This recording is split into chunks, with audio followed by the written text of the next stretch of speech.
पर development authority Rawla coat के director state सरदार मोहम्मद सलीम नाज मुलाजमत से रिटायर्ड हो गए।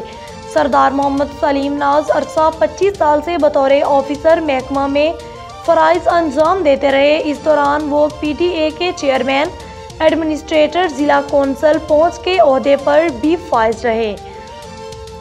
रावला कोट पोस्टिंग से कबल वो मुजफ्फराबाद में इस वक्त के वज़ीर आज़म आज़ाद कश्मीर सरदार मोहम्मद अब्दुल कयूम खान के प्राइवेट सेक्रेटरी और सेक्रेटरी ऑफिसर शोबा इंतज़ामिया भी तैनात रहे।